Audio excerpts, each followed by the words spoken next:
Hello and welcome back. Sean here, Mountains Garage, on a pretty decent Monday afternoon, 1st of November 2025.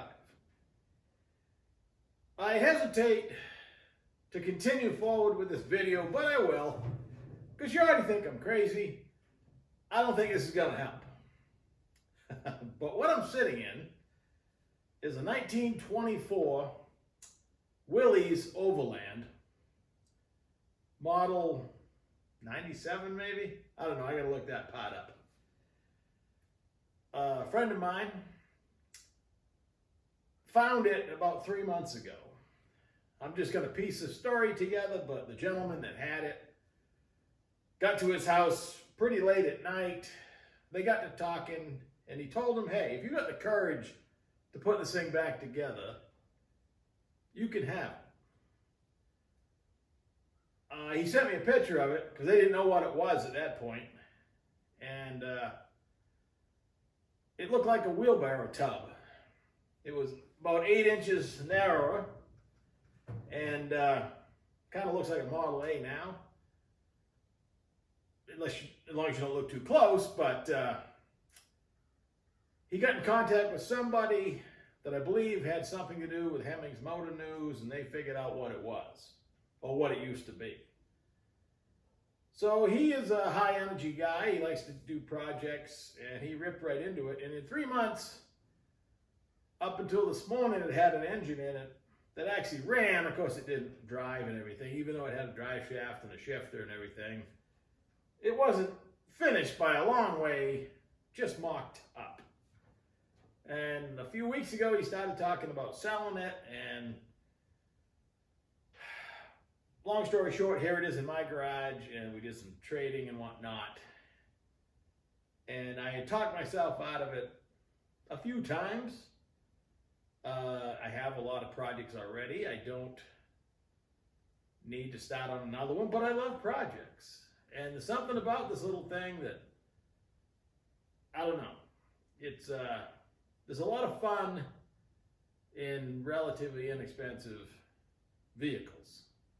I have really nice stuff I should be working on, but the whole caliber and cost of the project has also escalated, so it's not a bad thing to sometimes put all your junk together. So that's kind of the plan, even though it came together pretty quick.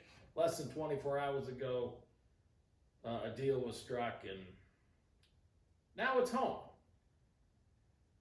I went and got it this morning and unloaded it, and had a bunch of other things to do. So now, before I do much to it, I think I'm gonna grab some stuff and mock up an engine in it, because I got half a plan. I was thinking about it last night, and let me swing the camera around and we'll do it.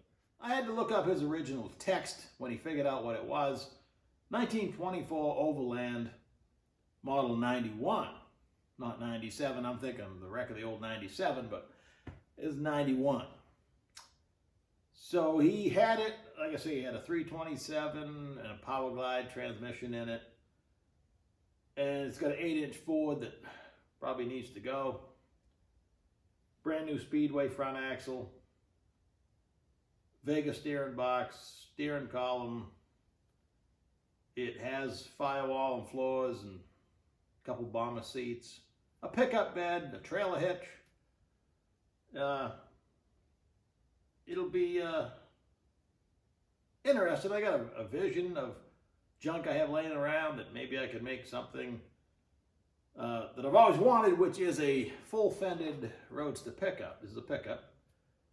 And my Model A Roadster pickup, every time I mock the fenders up on it, I'm not real happy with it. It's the way the reveals are on the bedside and stuff. It's made to be open wheel, and it's channeled completely over the frame. Not that fenders and running boards can't be done, but more difficult. This, it doesn't matter what you do. You just try to make it not look too silly, and just have fun with it. So I believe that's the difference. Why I'm attracted to it.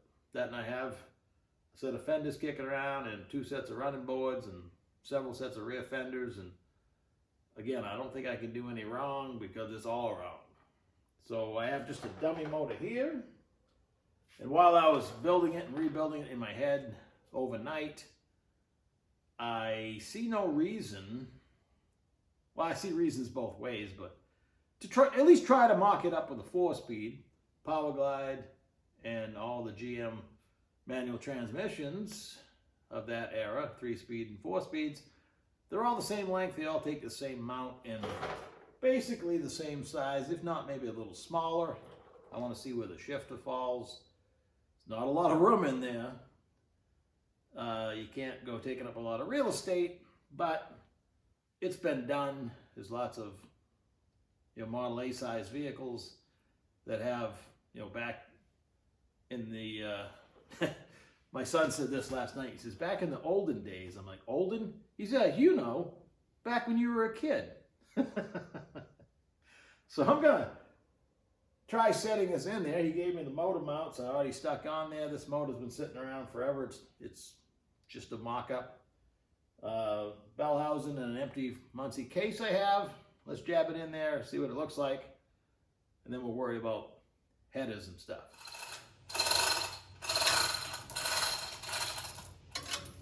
Well, it fits pretty good. So you just had a small block in there this morning. This is the engine sling we made, I don't know, a year ago maybe?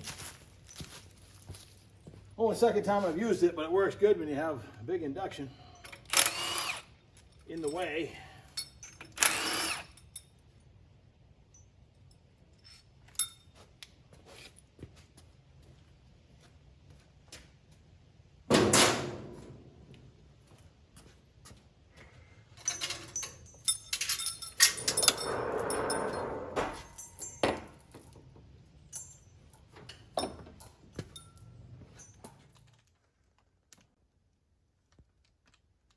Came with this set of black mild steel headers.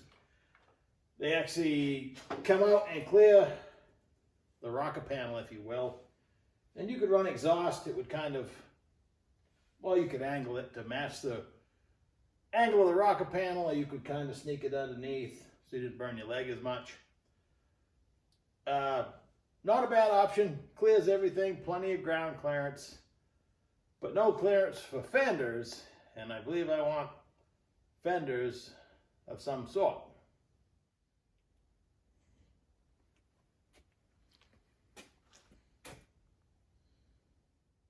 There was a time a few years ago when these stainless Lakester style headers for a small block in a chassis like this were, I believe, $110. And it comes with a stub so you could sneak your exhaust down underneath and a cap for the end, or you could run, some kind of muffler and a cap on the end. Future problems, but leaves miles of room for whatever. I have a couple sets of aprons I could modify. I got one set of Ford AA, the big truck running boards that are half the length of the car, so I could cut those down. It's a truck. I have some brackets and 2 sets of fenders. One set's widened. For the rear, I think I can retrofit that pretty easy because, again, anything goes back there. I've seen front and rear fenders, running boards, and no aprons on a channeled car or truck. We'll see. Time will tell. Definitely, this is the easy part. There is a lot of work to do between today and ever driving this thing. But that's what projects are all about. So today it's been fun on one hand, mocking this up. On the other hand, there's other things I should have been doing, and every time I move, I knock something over because I'm still cleaning. And there was no room for another vehicle, but as my mom always said, there's always room for one more. So I don't think she meant more vehicles and project vehicles, but hey, you got to adapt it to your own beliefs. So thanks for watching, and if there's any interest at all, I'll keep filming this thing. Probably will anyway, but traditionally, you know, build series, if you will, aren't super popular, but it is what it is. So have a great evening, and welcome to November, daylight savings time. Kind of hit you in the face. I'm getting up extra early and sleeping pretty good at night, so take her easy.